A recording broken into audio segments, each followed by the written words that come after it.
The White House defends its right to collect the phone records of millions of its citizens. So how widespread is the US government's surveillance? You're watching Inside Story Americas from Washington.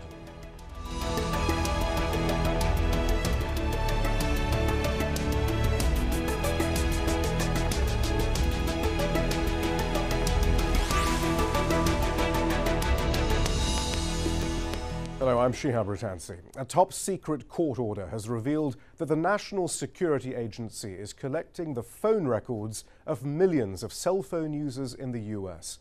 The court order, obtained by the Guardian newspaper, requires Verizon to hand over phone numbers, locations, the timings of calls, and their duration. It does not include the actual content of the calls. The White House and members of the US Congress say it's a critical tool in protecting national security. However, a constitutional rights group called the surveillance program, quote, beyond Orwellian. Joining me here in the studio is James Bamford. He's the author of The Shadow Factory, the ultra-secret NSA from 9/11 to the eavesdropping on America. Also with us, Sebastian Gorka, the Military Affairs Fellow and Director for the Foundation for Defense of Democracies, and Jesslyn Radak, she's the Director of the Government Accountability Project.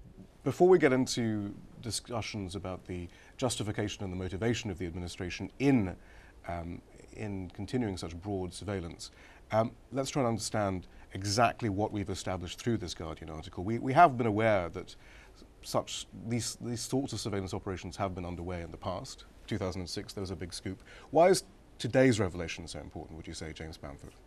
Well, there's several reasons. One of them is that the Foreign Intelligence Surveillance Court is a very secret court. Even its location is supposed to be secret. So this is the first time, I think, that there's an order that's ever come out of that court and become public, and it's only about a month old. So the revelation of this official document, which is classified top secret code word, that's a big news right there. Secondly is the scope of the surveillance. People always kind of assume that NSA was picking up information to and from other countries, in and out of the United States from foreign countries. It's called international communications or foreign communications in other countries. What this document does is it shows that in addition to that, they're focused not only on communications wholly within the United States, but even local communications. If you're calling next door, those records are part of this document, getting those records of who called whom, how long the phone calls have gone on for, where you were when the phone calls were made, how many people that you call are associated with other people. It says data mining, building up an entire picture of somebody based on who they call and when they call and how often they call. And not for any specific named target of suspicion, but just for everyone, basically. No, there was never on this network, at least, on the Verizon. Another thing that makes this quite different is that there have been people giving us this kind of information for at least 3 years. I represent a couple of them, like Thomas Drake and Bill Binney. But to actually have a document, I think, makes it much more real for some reason in people's minds, because I'm seeing a reaction now that I have not seen to the disclosure of this very information over the past 3 or 4 years. I mean, it has raised a number of questions, though. I mean, we know then that the FBI ordered Verizon, basically, through a judge, to give all information about calls within the US, international calls, on a daily basis for a 3-month period up to July 19th. Do we know if this was a new request or a renewal of an old request first, James? We don't know for sure, but it looks like a renewal for several reasons. One of them is that it's a 3-month period, so it could possibly be just a renewal of a previous order. Secondly, for a number of years now, there have been several senators, Senator Wyden and Senator Udall, who have been sort of making angry motions that there's something that the NSA is doing that the public would be very upset if they knew, but because of the classification, they couldn't actually say what it was. Well, this may be it, and if it is, then they've been upset by this for several years. So, Jessalyn, the suggestion is that other telecoms companies have the same orders. I am 100% sure that it is not just Verizon and that other telecoms have the same order. Just like when we found out about warrantless wiretapping at the end of 2005, it was not just AT&T. It in fact ended up being every telecom except for Quest. It doesn't make sense to limit, if you're trying to do nationwide surveillance, right. It doesn't make sense to limit it to one company. Well, let's get a few more of these sort of housekeeping points as to the mechanism that we now know a little bit more about. The request was made by the FBI, not by the National Security Agency, because it's information from the US, it's domestic information. But the information does end up back at the NSA in the end, does it? Yes, it seems like it's a sort of just a game that's being played, because the FBI is pretty much the agency that would go into a company and ask for business records. NSA doesn't have a habit of going into companies and asking for business records. So what you have is the FBI going in and saying, we want all your business records, but give them to NSA. So, I mean, the NSA repeatedly in the past has said, look, we don't spy on Americans, but is this what they're then describing? Is that the FBI gets the information, but it does end up at the NSA? Oh, sure, yeah. I mean, there are millions of Americans whose communications records are now in the hands of NSA, and nobody, I don't think anybody knew this for sure until this document was released. Well, I mean, this is why it's so great to have you on. I mean, you're possibly the foremost historian of the NSA. It was set up as a means for surveilling foreign intelligence. How did it become a repository for surveilling domestic intelligence? Has there been any formal shift in its role that we knew about before this then?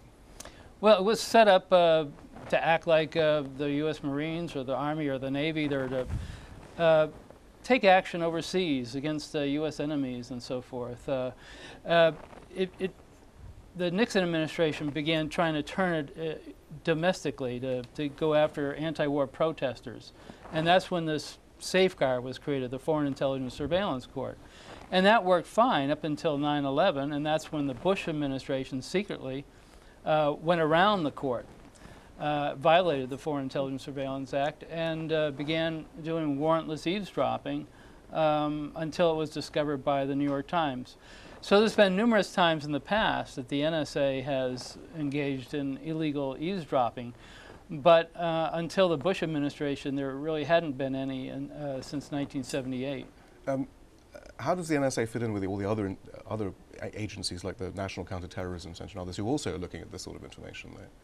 Well, the NSA is the largest intelligence agency on Earth. It's the biggest spy organization, and the amount of spying you could do today electronically, when everybody communicates constantly throughout the day on your cell phone, through tweets, through emails, through Google searches, you can build up a record on who that person is very quickly if you have access to that data.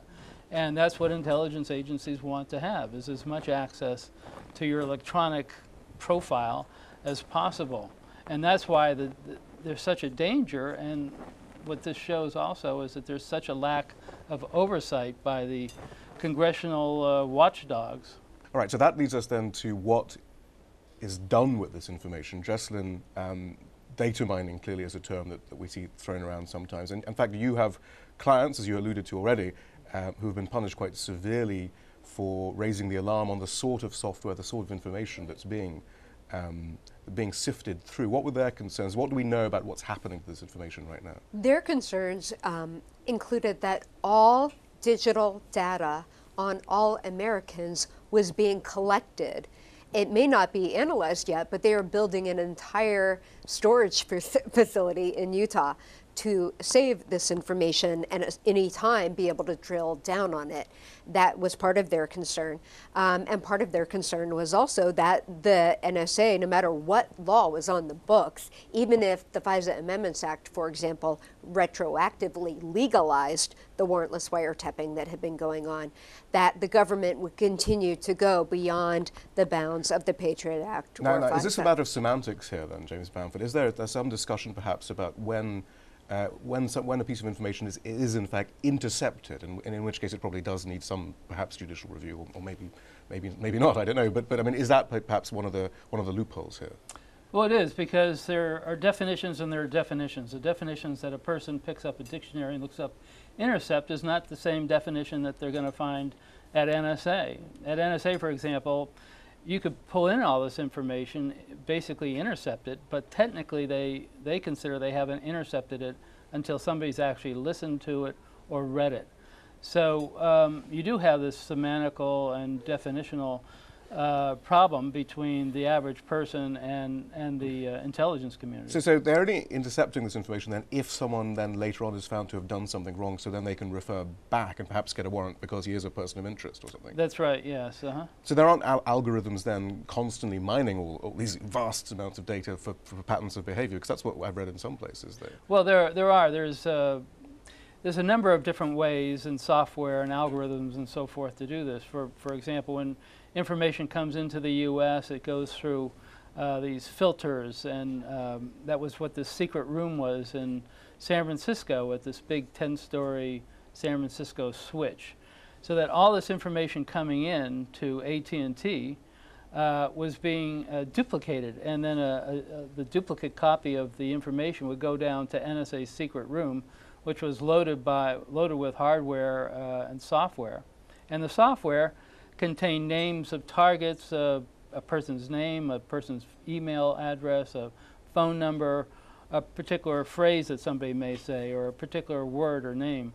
And if any of that information, that data contained any of that information, it would be kicked out by that software and sent to NSA for analysis. Is that going on right now, or is that one particular case of well, that's what's been going on for a long time, right, in terms of information coming in. What this shows is that they're also going through data that they're picking up within the United States, right, not necessarily the contents of the conversation, but at least. But when you've written, for example, about these vast data centers being built in Utah, I mean, is it basically just a storage repository just in case we need this information later then? Or are they proactive? Or do we know, actually? Well, it's for both. Right, okay. It's for, right.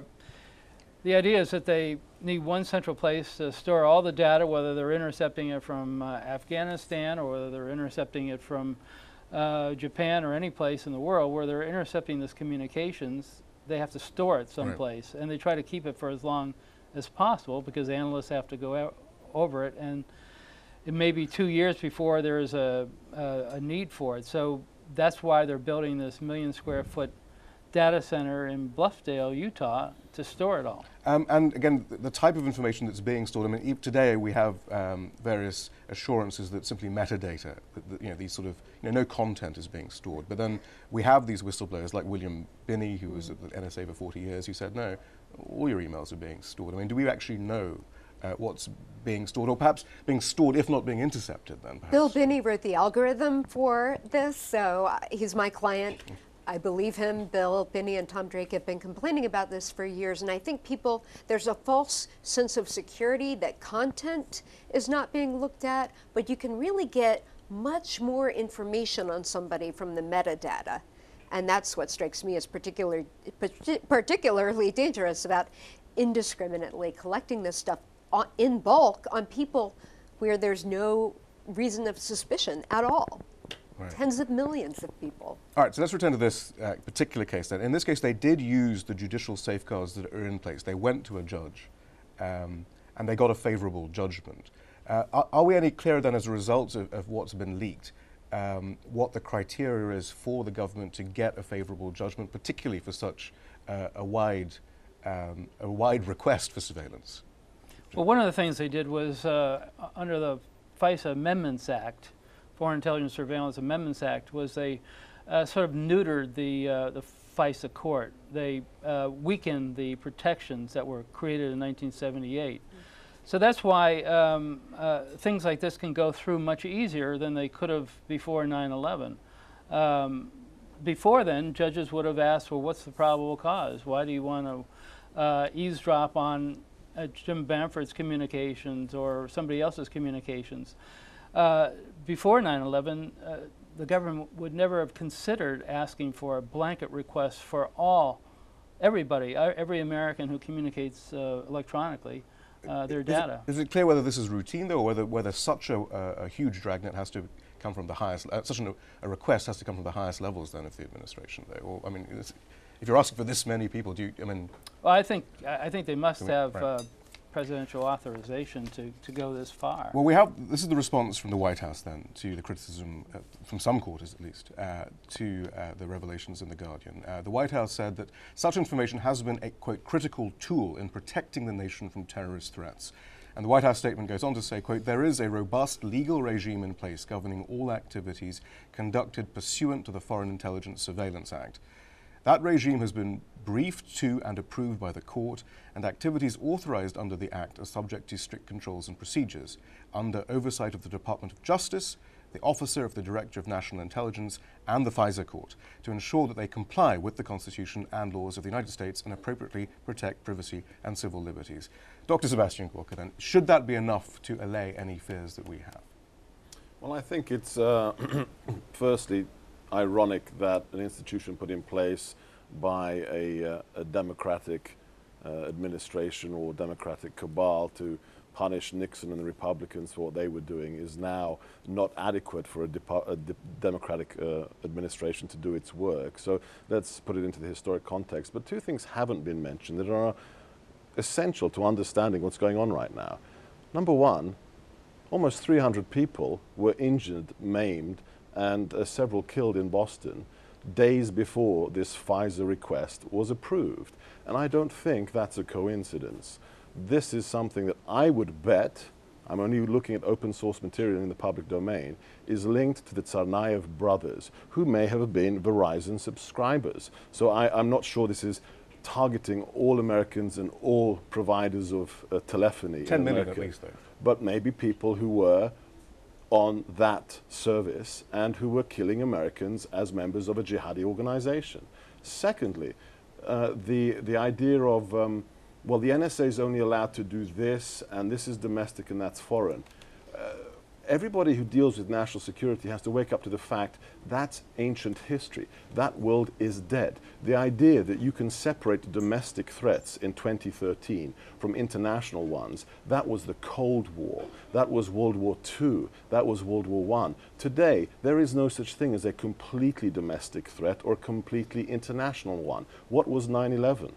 It was executed in New York, Washington, and Pennsylvania. It was planned for in Germany, and its mastermind was in Afghanistan. So which is it, domestic or international? Same as Boston. You had one naturalized citizen who was born in the Caucasus. You had his brother who was born here. He went for training possibly in Dagestan, but the attacks occur in Boston. So which is it? You cannot delineate the national security function anymore in the pre-Cold War era and satisfy the demand to secure Americans. So this is a problem the government is struggling with. That's why we have things such as the NCTC, and it's clear that we have a long way to go to actually create a fully competent system. Jessalyn, the US is at war. Well, apparently, the U.S. has been at war now. We've been saying that for a decade.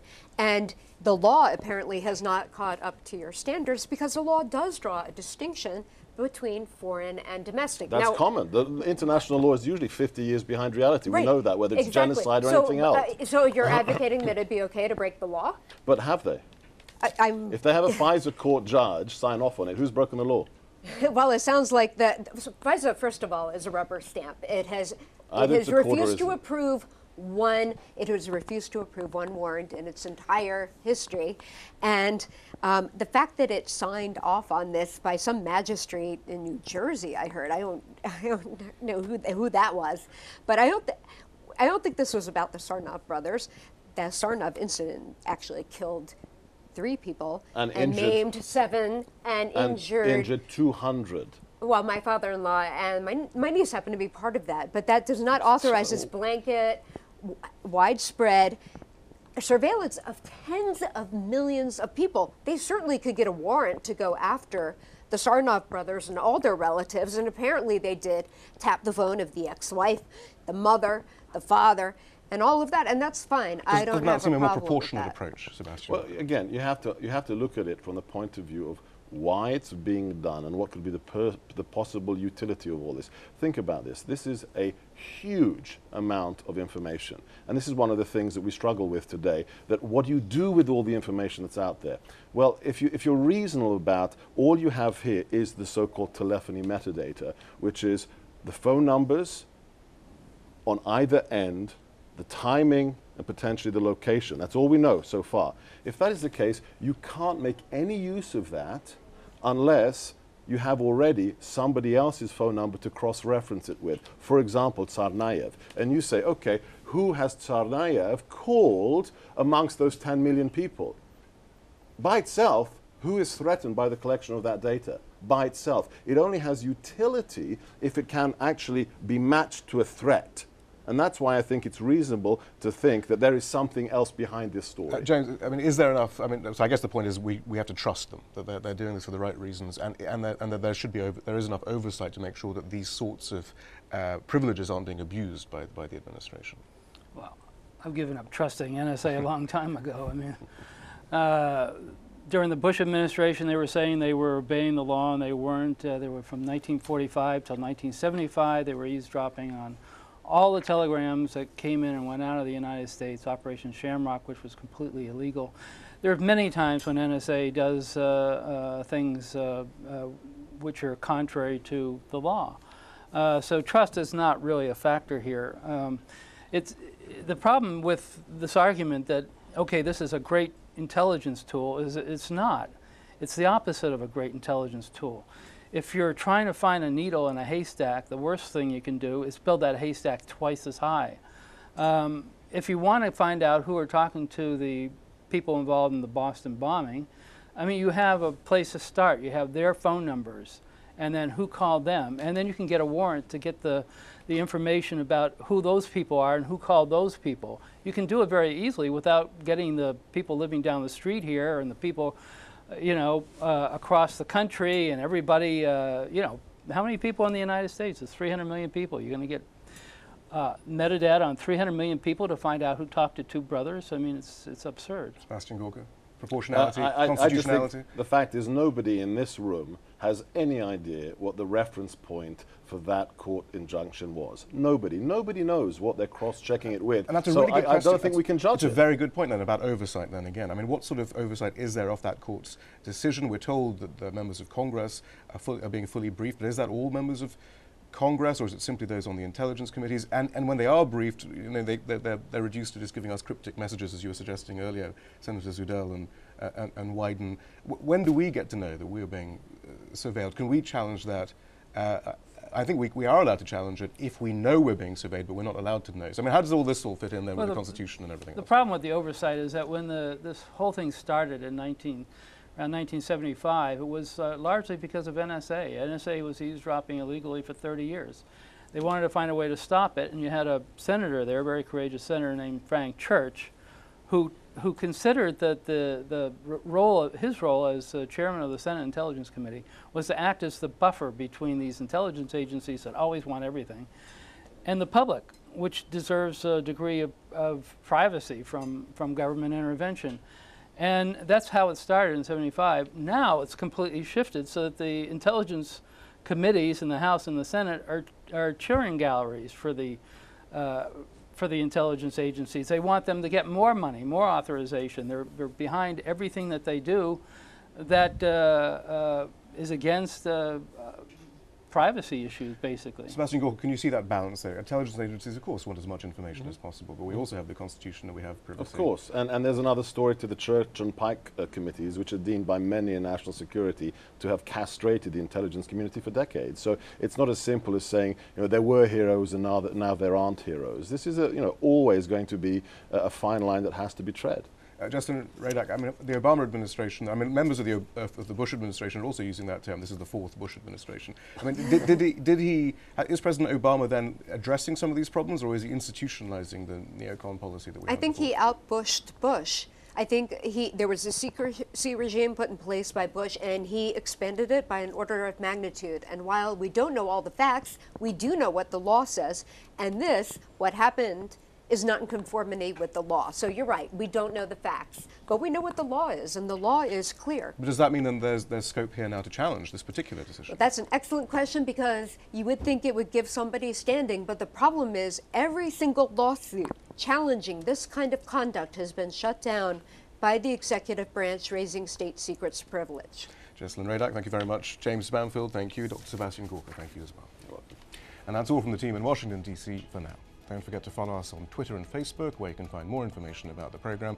And we want to hear from you. Share ideas with us on Twitter. Our handle is AJ Inside Story AM.